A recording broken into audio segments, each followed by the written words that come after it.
Nickelodeon All-Stars Brawl 2 is a game that really should have never come out after the colossal failure that the first one was, because on release, the first one was just plagued with day one no voice acting, the animations and the characters and just like some of the movesets were very repetitive and just kind of just seemed bland. And of course, they really didn't have anything to do in the game other than just like fight it. And usually fighting games kind of have, like little mini games or just like campaign modes or single player modes. Nickelodeon All-Stars Brawl 1 didn't have any of that. So when the sequel came out, people were like, wow, this is actually interesting, because they added everything that the fans were asking for in the first one. Because the developers managed to actually have a proper budget, they had an actual development time, and they actually listened to the fans. Finally, a company that listens to the fans. But despite all of that, why do people still hate the game? Well, other than the fact that some people will just always be haters regardless of what you do, right? Some people are just born to hate. Well, there are some actual legitimate concerns that people have, and I wanted to go over them today. So let's start off with the first one. Nickelodeon All-Stars Brawl 2, for starters, just doesn't keep the original roster, right? Some characters just got axed completely, like Sandy Cheeks, Toph Bay, Fong Shredder. So your favorite character, your main, could have just been removed from the game, and that's why you're upset about it. But I kind of understand why they did it in the first place, and let me just explain this real quick. Sometimes less is more, and I understand that, especially when you're trying to overhaul and rework an entire system. So the game didn't just like copy paste characters, they actually fixed a bunch of like the characters from the original cast and gave them new animations, gave them new attacks, and really just reworked and refreshed the whole system. And of course they added a bunch of new characters as well, like they added Squidward, they added that one grandma from Hey Arnold, and they added like Norbert and the other beaver from Angry Beavers. And it's also not that they're removing the characters completely, because it does open up the possibility of having them return as DLC characters, except for maybe Shredder, because he got added as a mini-boss in the campaign mode. But one of the main complaints that the first game had is that all the characters felt too bland and repetitive. Every up tilt felt the same, every attack kind of just looked very similar. Sometimes the attacks just didn't make sense, right? Sometimes a very weak looking attack would just send you flying, and a very strong looking attack would just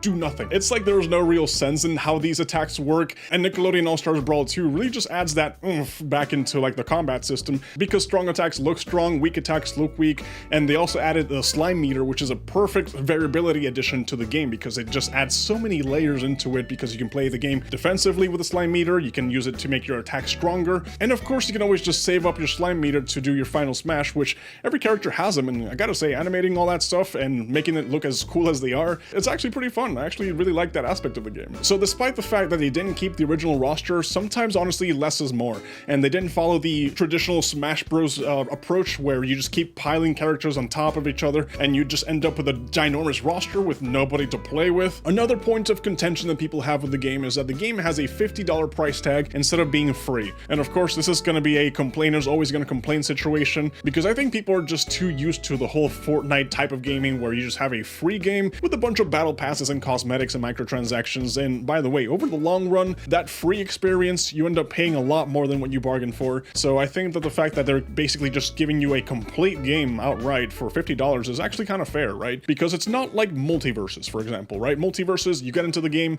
and what can you do? Well, just fight.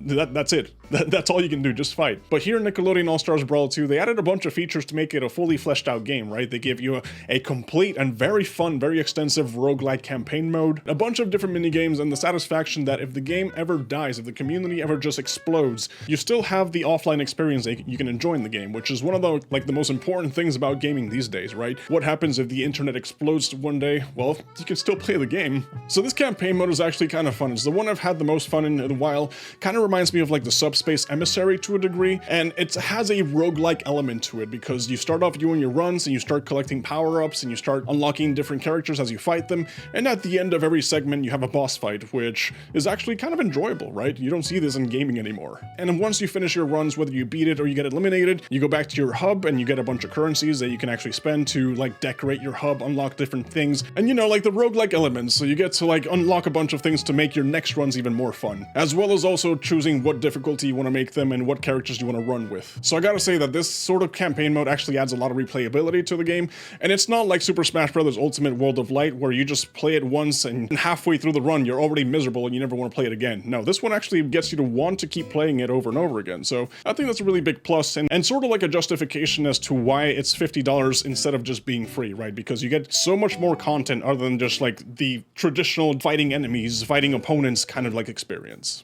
Another really common complaint that I see is that people are upset because they felt like they got ripped off by playing the first one. You paid $50 or however the first one was worth when it released, and you didn't like it, it felt like a very incomplete experience, and now why would I want to play the second one? I can understand it if you have a sour taste in your mouth from the first experience, and you know, I get it. I've been ripped off too. I've bought terrible games in the past as well. One of the other complaints that I heard is that why did they have to make a second one? Why didn't they just keep working on the first one? Or why didn't they just take the entirety of the second one and put it on the first one?